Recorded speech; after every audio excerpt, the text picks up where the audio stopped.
As a man thinketh in his heart, so is he. Ito yung sinabi ng pinakamatalinong tao, the wisest person in the Bible. I've always asked and questioned myself, ano nga ba talaga yung difference ng mga taong really successful and happy and positive in life sa mga taong puno ng problema and challenges? I know that you know someone or some people na every time you talk to them and speak to them, they're always this negative, always talking about their problems. And may mga tao naman na pagkasama mo, hahalakhak ka na lang and maa-amaze ka sa mga success stories na sinishare nila sa'yo. Halos hindi mo sila mapapakinggan na nagre-reklamo and nagsishare ng negative na bagay. Pero ano nga ba talaga yung differences nila?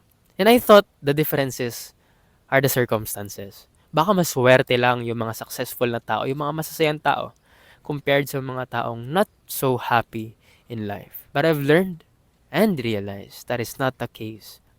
I had this erroneous belief na ganun yung mga bagay-bagay. But in truth, in reality, this belief of mine is wrong.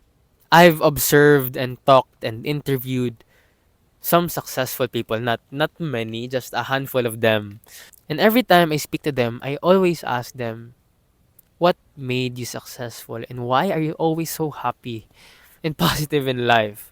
They don't have the specific answer. I believe they're not even aware. But when I observe them, every time that they are going through challenges and problems, they see them as opportunities. The difference is, it's not really what happens to a person, but how we look at those things. Kaya nga may mga tao na when they go for a mountain hike and biglang umulan, some of their friends will say, Lord, thank you. Hindi na kami maiinitan. Ang sarap na mag-hiking ngayon. But some of their friends will say, Lord, bakit ngayon pa? Ang malas naman. 1 month kaming pinagpreparan to tapos umulan pa. May mga tao na when they face struggles and hurdles and challenges, they will say, Lord, thank you for this opportunity that I will learn more. But some people would think, Lord, bakit ngayon pa kung kailan malapit na ako sa pangarap ko, nilayo mo pa sa akin? Pag tiningnan mo yung problema mo as problema, dalawa na problema mo. My point is, the differences between a happy and positive person and the not so happy and positive person, how they see things in their own perspectives. Pero may mga tao talaga na literally programmed to look at things in a positive way. Yung tipong kahit masunugan pa sila, positive pa rin kasi Lord, thank you. At least ngayon, makakapagpagawa na kami ng bagong bahay. May mga taong ganun. May mga tao na kahit nanakawan ng sasakyan, Lord, thank you kasi makakabili ulit kami ng bago. Pero may mga tao naman na no matter what happens to them, they always see and look at the negative side. Now, the question will be, kasalanan ba ng mga taong negative yung automatic perspective in life? Na negative sila? And the answer is, no. Brother, if you're always seeing things and looking at things in a negative way, it's what your environment and the people around you, it's how they molded you. And it's not your fault.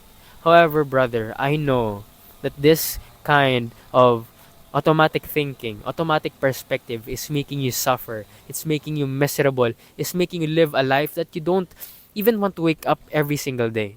And I want you to change how you look at things and beliefs and perspectives. I want you to start living a happy and positive life. And it's hard to teach that in a single video. The purpose of this is just to make us realize na hindi talaga nagmamatter kung ano yung circumstances na pinagdadaanan natin.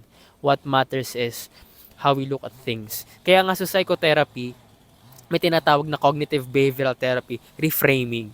Yung tipong pag iniwan ka ng jowa mo, instead of thinking, Lord, ayoko na, she is my life, I want to kill myself, my life is now gone. Reframing and changing your perspective is like, Lord, I know that you have a plan for me.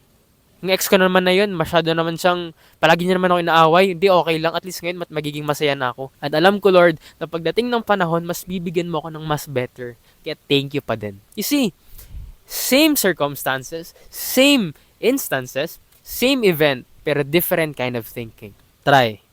Every time na nakaka-encounter ka and nakakaranas ka ng mga problema, try to look at the brighter side. It's like a train. Train your mind to look at the brighter side. And time will come, tuloy-tuloy na yan na kahit ano pang mangyari sa'yo, kahit ano pang problema yung haharapin mo, you will see the positive in them and you'll just smile in those problems. Brother, I don't want you to live a miserable life. I don't want you to live a life na puro problema at kasakit na lang yung nararamdaman mo. I want you to live a happy life. Change your belief and your perspective in how you see things. I'm rooting for you.